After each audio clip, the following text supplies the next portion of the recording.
Hello, Amira Alvarez here, founder and CEO of The Unstoppable Woman, and we are starting a new series called Deconstructing Freedom, and I'm super excited for this concept to bring it to you. And what we're doing here is we're looking at really successful women, whether it's uber successful from a financial perspective, like our topic today, the woman we're looking at today, who's Jamie Kern Lima, the co-founder and CEO of IT Cosmetics, or looking at smaller levels of success in business, but still extraordinary, in more everyday examples of women that I've worked with and have who are colleagues or clients. So that's the concept here with this feature.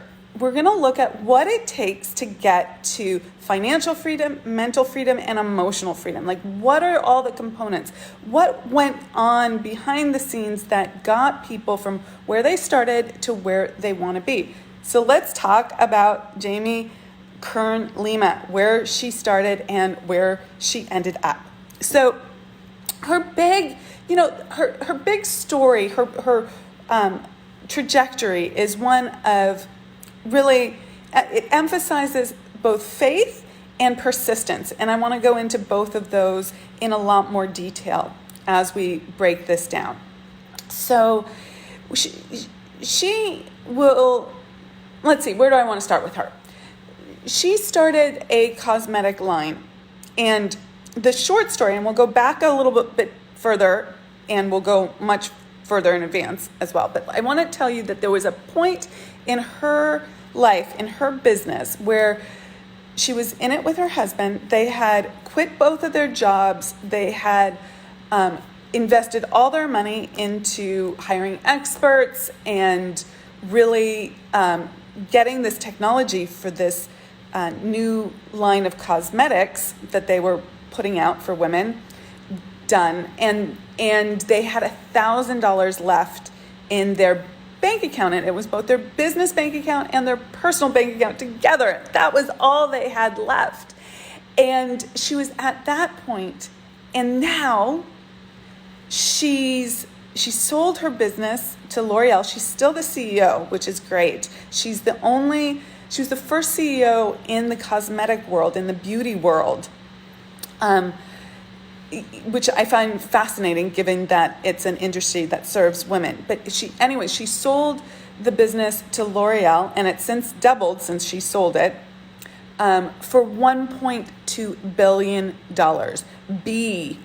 Billion, okay? Huge growth.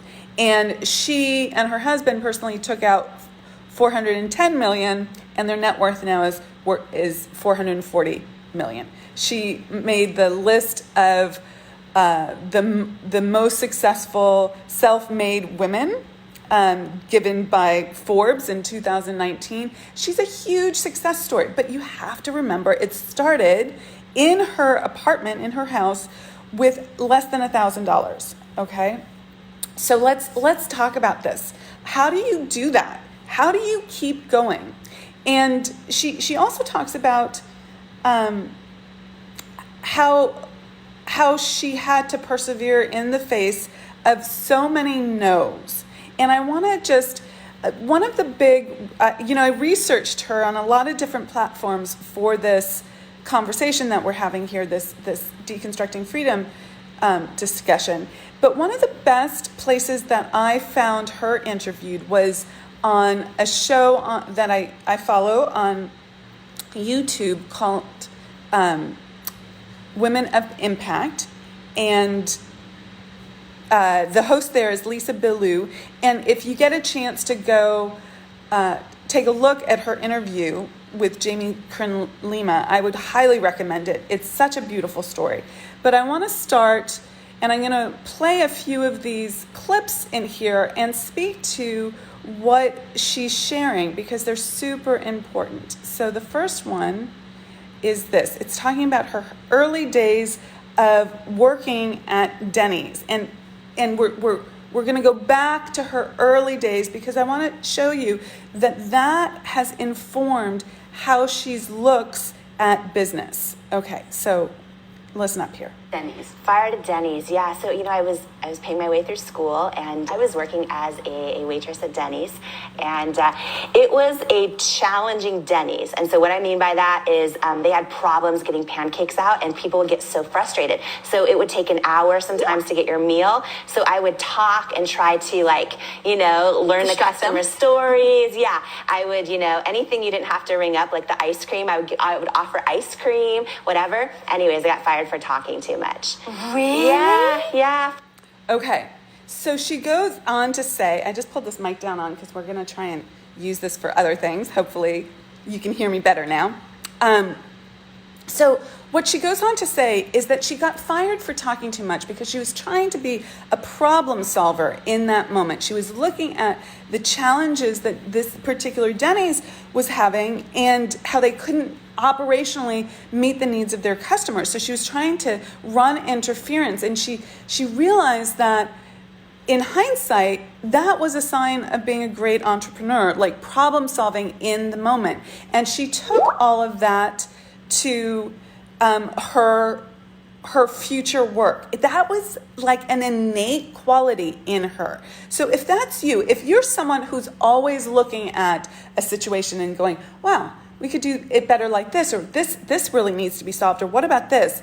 And you feel like you're hitting some wall there, recognize that this is actually a talent and a real character trait that can serve you in the entrepreneurial world, because later on you're going to have to solve a ton of problems.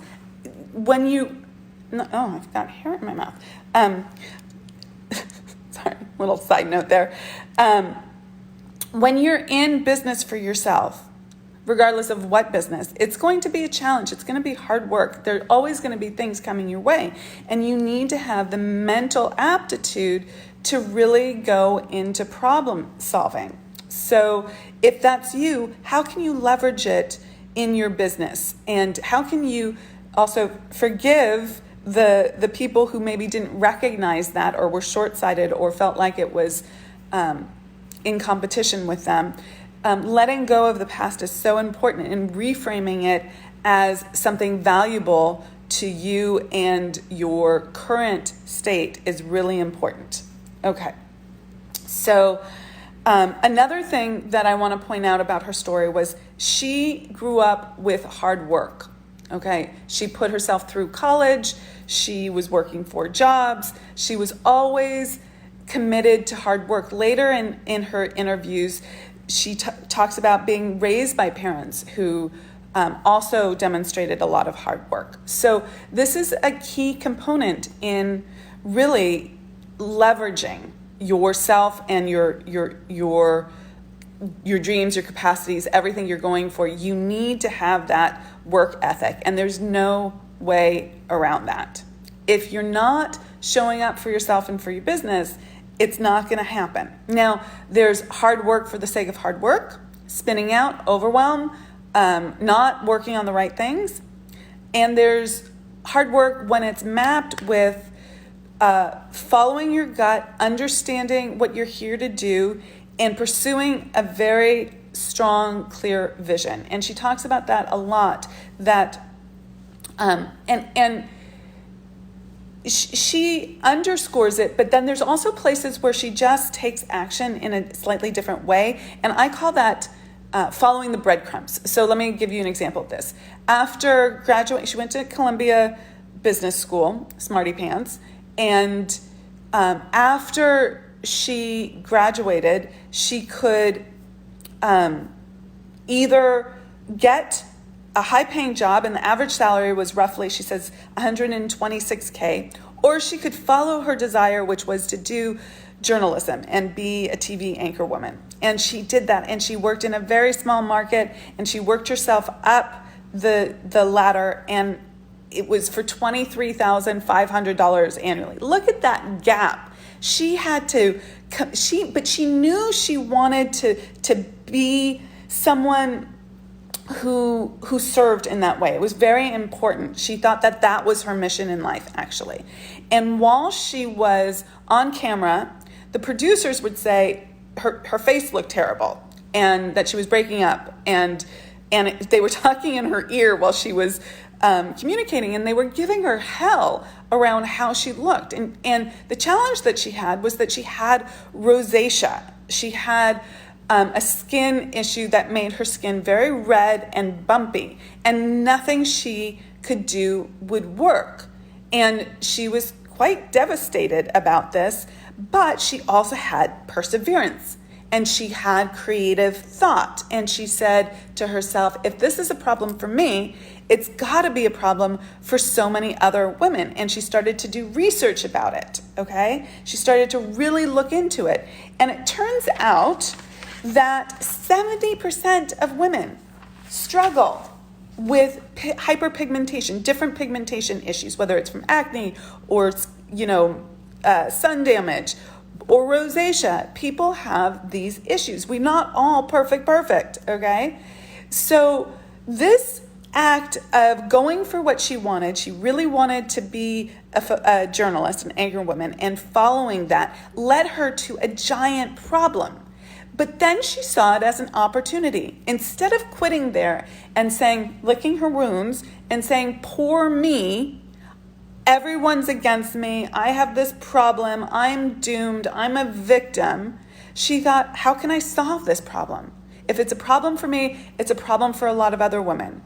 And she actually, and this is a big deal. This is a woman who in earlier years was Miss Washington, okay? She, was on Baywatch. She was a hottie, okay? And if you can look back and see pictures of her from 1999, and she was a total hottie, rocking that bathing suit, all of that. And here she was on screen with men telling her she looked like shit and get it together. And her career was kind of being threatened, if you will. And so ultimately, I don't know the transition from the anchor person time to when she went to graduate school and got her MBA, but clearly it stuck with her because she met her husband at Columbia MBA, and they went on their honeymoon to South Africa and wrote a business plan on their honeymoon on the airplane to South Africa, outlining how to solve this problem, how to deal with this, how to create a product that would solve this problem for women. Now, I love this story for so many reasons. One, she had a guy in her life who got it. He co-founded this business with her, and they both brought different things. She talks about being for 10 years being on QVC, and she would be the one in front of the camera, and he would be the one doing the stats behind. The two of them worked 100-hour work weeks, 7 days a week for 10 years, okay? Talk about hard work, but they were in it together. And it started with that business plan. So I love it that she matched herself with someone who had that capacity to see the same vision that she had and had that same level of hard work and was an entrepreneur. So that's a bonus. We're not all matched that way, but it's great if you are. Now, the other thing that I love here is that she wanted to work on her business on her honeymoon.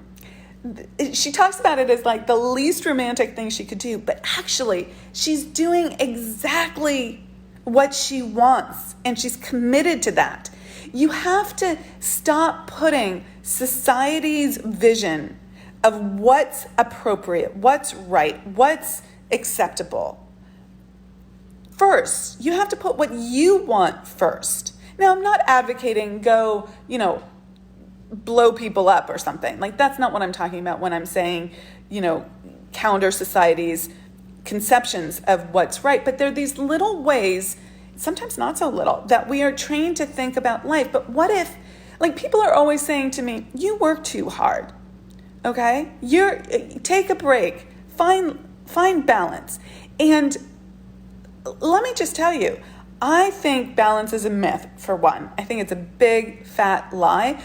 There's no such thing as homeostasis. Like, we're constantly moving and finding our way and going from one side to another. I know when I go too far, and I can course correct. I trust myself for that, okay?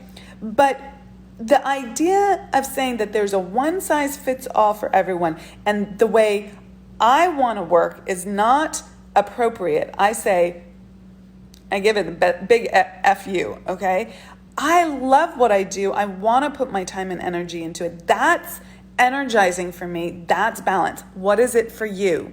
Are you listening to someone else's voice in your head saying, this is what's right, this is what we should be doing, this is how to live your life? I would argue that that's not serving you. If you want to be working on your business, go work on your business and know that there are a lot of women who are doing the very same thing, okay? Now, that's not to say that you don't take care of yourself. I think it's super important to take care of yourself, okay? And I will pull back the curtains here and tell you that that has been a challenge for me over the years, but more so when I was less successful than now. I would put everything else first above my health and well-being. Like, I would getting things done, my checklist done first, and I wasn't putting my health and well-being on the checklist. And so I wouldn't work out, and I would eat crap food, and I would eat fast, like bagels and stuff like that. I'm a carb junkie, just raising my hand to that. And I now know that I can't do that. Okay, it doesn't work for me, and I need to get exercise. So this morning, I was up really early. I was prepping for this piece, and I realized I didn't leave myself enough time to do exercise. But then I looked at my calendar, and I slotted it in for a couple hours from now. Well, maybe half an hour from now. And it's because I want to make sure I get it in. There are a lot of really successful women who take care of themselves as well. But I think it's important to look at that. That's a subject for another time. There's Jamie admits that, she put everything into her business and wasn't the best at self-care or the best wife or the best family member. She was always there, but she wasn't fully present, and she's working on that now. And you can see that she struggles with her weight. I shouldn't say that. I don't know if she struggles. It could be like a total choice. I don't know the story on that. But she's a little bit, she no longer has her Baywatch body. She's a little bit chunkier. She's beautiful, gorgeous, zero judgment. But I have seen many women go to gain weight through entrepreneurship. And it's not a reason to stop, but it's a reason to look at your choices. And, I have zero judgment, and I'm not in her life, her body, her anything. So I don't want people to take it that way. But this is something that's been on my mind for a long time. Like, why did I allow myself to gain 30 pounds, right? Why did I allow myself that? And I came up with all sorts of excuses, but there were lots of uber successful entrepreneurs who say every morning the first things they do are exercise and meditation. So we know that you can be uber successful financially and have this attention to working out and meditation. So physical health and mental health, both emotional health in there. And I haven't worked that all out yet, but I'm on that path. And so I would encourage you to figure out, like, how do you integrate that? And okay, so I got a little off topic, but let's go back to Jamie here. She quit her job. Her husband quit his job. They went all in with this idea, and she knew hard work. Okay, she was used to hard work, but she had no idea how much hard work was going to take. And I want to speak to that because I think that there's an entrepreneurial myth out there that's like, I just do it and money falls from the sky. Like you start working at Facebook and like you're gonna be a millionaire. And that happens to some people, okay? But for most people, it's a lot of hard work. And she talks about crying herself to sleep at night, rejection after rejection, really finding herself facing big issues, not having any money and almost going bankrupt, having less than $1,000 left. So there's this myth that like it's so easy, but it takes a huge amount of work.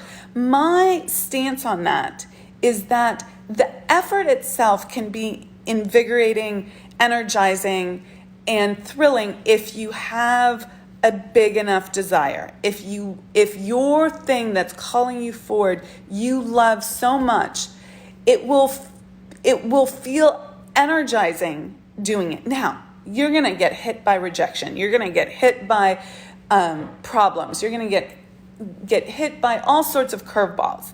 And it's the mental response that you have, the attitude that you have in response to it that allows you to feel like, I can do this, I've got this, I'm going to keep going. Now, in the moment that you're hit by the challenge, you're probably not thinking this is very easy, okay? But after you get through some of these things and you start recognizing that you have capacity, excuse me, I'm going to take a sip of water, that you have capacity, then, and you actually have navigated these waters before, you're like, oh, I've got this. That's where it becomes easier. You know that this is a challenge. You know it's coming, but you can course correct. And you're spending more time in the this is fun and thrilling and energizing and in the appreciating the growth rather than the crying yourself to sleep side of things. But there's both, okay? And she talks about this a lot because she got rejection after rejection. So I also want to circle back to both of them quitting their jobs and going all in. There's a burn the bridges aspect of this. Like, she did not have a plan B. I mean, she talks about, well, I could have gone back and gotten a job. But her desire to help and serve and her vision of really helping all women feel beautiful by how their makeup looked, right, pulled her forward. She had so much faith in that vision that it wasn't an option for her. Even though, she talks about, well, I could have gotten a job. It wasn't an option for her. She was going to make this work. And she talks about how it was 3 years before she took a paycheck, and she couldn't really hire anyone for that time. And no one was buying, like they were getting 2 or 3 sales on their website every day. So, here we want to look at the law of gestation, right? She had this idea and she kept going, perseverance, persistence, right? Even when all the circumstances around her were showing that it wasn't going to work, quite frankly. The law of gestation says ideas are spiritual seeds, and we don't know. Every seed has a gestation period. We know it for the carrot, right? The carrot takes 68 days in this environment, in this habitat, at this temperature to go from a seed to a carrot. And then we can, pull it out of the ground and eat it, okay? That's this gestation period. Babies have a gestation period. Physical things in nature have a gestation period. Ideas are like physical seeds, except they're spiritual seeds, and we don't know the gestation period. Jamie and her husband did not know the gestation period. They actually thought it would happen a lot quicker. And they were really challenged by rejection after rejection after rejection. So I want to go and play a little bit. Let's see if I can go back to it. And get there. Give me 1 second here. I'm looking for 9:49 on this recording. Okay, let's see what she has to say. My world, it was all the beauty experts, meaning like the heads of all the department stores and all the beauty retailers and QVC. All of them said no, and no after no after no. And I would keep sending them product and keep hustling and keep writing them emails. And anytime we get like a great press placement, I'd send it to them. But it was no after no after no. And it's so hard not to let other people's no's like translate into doubt, to self-doubt and doubt of your dream. Because there were times I doubted and cried myself to sleep. A million times I cried myself to sleep going, how are we going to make it? You know, because So you can see she keeps it really real and raw. And she talks about all these experts around her saying, you have to do it this way. And you're not doing it the right way. And we reject you. And particularly she talks about how when she actually got her shot on QVC, that all the experts were saying, you have to show up with the perfect models, okay? The women who looked, had perfect skin already, were all the same age, all the same skin tone, and this was the formula for winning on QVC and in the beauty world. And she was like, I cannot do this. I cannot do this. Like this, my product is for real women. And she had a real sort of moment where she had to step into her faith and trust her gut. She talks a lot about trusting her gut. Okay. And how do you trust your gut in the face of fear? Okay. Because so many times in her life, which she was challenged by, you know, do I let myself be driven by money and fear? Now, I don't think those two things are synonymous, so we can separate them. Do I want to just only be driven by the thing that's going to provide short-term monetary gains? This would be her decision after graduate school to do journalism, which led her breadcrumbs to this brilliant idea and her, you know, $1.2 billion business. Crazy, okay? And also with this QVC thing, whether she was going to do the formula, which everyone said that was the way to do it, and be scared into doing it. Like, I have to go against what the experts are saying. This has never been done before. And at the time, it had never been done before. This was in 2010. Now we have women of all shapes and colors out there, but she was really a pioneer in this. So she talks about really grounding into her why and her faith and her gut and how she listens to her gut. Her gut is always telling her where to go and what to do. So you're going to want to look at whether you are cutting yourself off from your spiritual source, and whether you're not listening to that or whether you are listening to that. And not be afraid to make mistakes. She talks about, you know, she makes tons of mistakes. But ultimately, the things that really led her in the right direction was when she had faith in her abilities and faith in that there was a higher authority that was driving her decisions. And if she listened to it and dropped into it and followed it, it would work out. Okay? Now, the challenge for all of you is doing that in the face of these high stakes situations. For her high stakes situation was QVC. She had 10 minutes to sell or not sell her one shot. If she made it, great, she got a second shot. Didn't mean that she made it big time. But if she didn't make it, she was never back again. Okay, this was a big freaking deal. And one of the things she talks about is spending a whole week driving she stayed in the hotel nearby, driving and sitting in the QVC parking lot and visioning what to do and playing that out. So a few things here. Visioning is such an important part of stepping into your truth, stepping into the reality that you want to create. And she did it very conscientiously. She sat there and she imagined how it was going to go. She played it out. Did it go exactly as she had planned? No, it didn't. She tells this funny story about being on air and having this physical, wanting to show how the makeup would not crack when it was bent, and she was using her wrist, but she was shaking so much that the host put her hand under the podium and she had to improvise, okay? Well, long story short, she did it. She, at the 10-minute mark, she hit the number. She was able to make it happen for herself. And it kept going from there.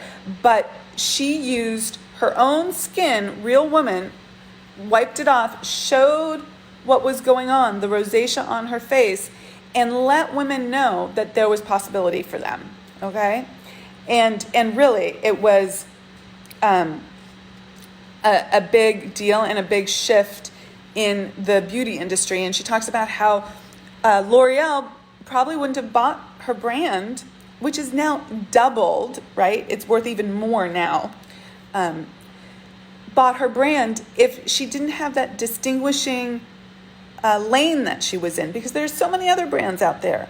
So she really showed up with her authenticity and her truth and her full self-expression. And that is so important. Now, that was mapped by incredible hard work and perseverance. So that's the faith plus the persistence. And, she talks about working 100 hours a week, 7 days a week for 10 years with her husband, both of them, okay? And that is a lot. You have to look at the law of sacrifice here. What she has been able to contribute to the world and the message that she's bringing to the world now, was that worth that? I would say yes. Many people would not make that same decision, but you have to understand what you will or will not sacrifice for your dreams, okay?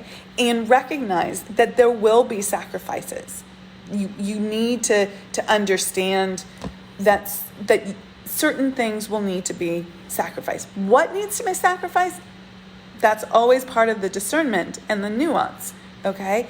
But I believe that we know this when we are in our truth, when we're following our true desires, okay? When we know, I want this, I want to create this. We're so clear about our why, if you will, okay? That it's worth it to us. It makes sense to us, okay? And if you're struggling with that sacrifice, right, that decision point, do I sacrifice this and go for this, or do I need to do all this? You have to look at who's the authority in your mind right now? Who are you listening to that's saying you shouldn't sacrifice this, or you shouldn't work like this, or you shouldn't do this, or you can't do that, okay? These are all learned programs. And what if you just owned, I really love doing this. This is what I love to do, okay? And maybe I'm not the cookie cutter, perfect BFF, or the perfect mother, or the perfect daughter, or the perfect whatever, okay? Or I don't have the perfect body, or I don't have the perfect whatever, right? Maybe I'm willing to sacrifice certain things in order to follow my dreams and my vision, okay? So you want to think about that for yourself, and what stories you might be listening to about what's right or wrong, okay? Now, we have to map that to persistence and willpower and hard work, because a lot of people think if I just follow my dreams, it'll all come true. But that's only half the challenge. You have to put in the work, okay? That's where you add value, okay? So I'm going to read a little bit from Think and Grow Rich, Chapter 9, Persistence, just the first couple sentences here. Napoleon Hill, this is a classic book. If you don't know it, go run, don't walk, go get it. Persistence is an essential factor in the procedure of transmuting desire into monetary equivalent. The basis of persistence is the power of will. So she showed extraordinary persistence and will. This is so essential. Okay? And it says, the next sentence is, willpower and desire, when properly combined, make an irresistible pair. Men who accumulate, fill in woman there, men who accumulate great fortunes are generally known as cold-blooded and sometimes ruthless. Often they are misunderstood. What they have is willpower, which they mix with persistence and place back of their desires to ensure the attainment of their objectives. So you could say that Jamie was, cold-blooded, right? I don't. But she was very focused on what she wanted, and she was letting go of other things. Think about what you might need to be letting go of as well in order to really show up and focus. Okay. What else do I want to say here? One of my favorite quotes from her is that she knew that she was meant to do great things to help people. And I don't think she knew that in the beginning, but I don't think she knew the how in the beginning, right? Her first joy was being an anchor woman, okay? And that's how she thought she was going to do great things and help people. But she followed the breadcrumbs and made adjustments and did this new thing. Okay. I'm going to circle back. I'm looking at my notes, guys, because I went a little out of order here. I want to circle back and talk about when they only had $1,000 and they were looking to get a small business loan, and the last bank was coming to their apartment to do a site visit, and they're running their business out of their apartment, and they have less than $1,000. And she goes out and she buys IKEA furniture with that last $1,000. And you might be thinking, like, really? Why would you do that? But let's break that down.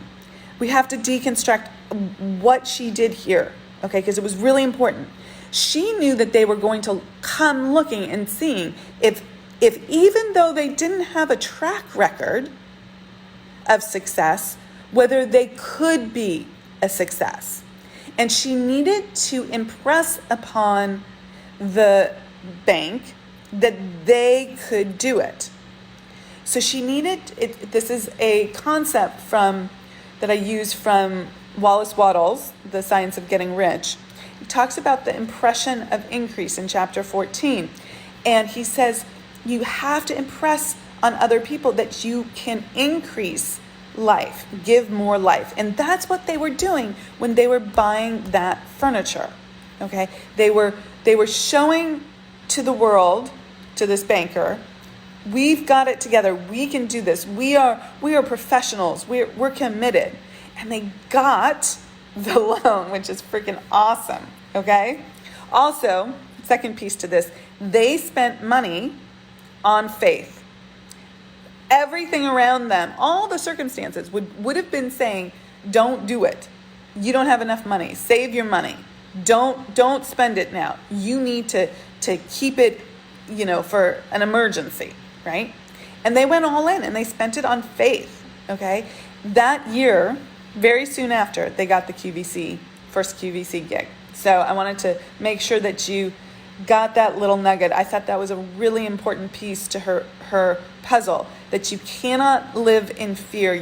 Whether it's financial fear or any other fear, you have to show up and you have to do the things that you need to do in faith. So I have hit on everything, just in a different order than I thought I was going to go in.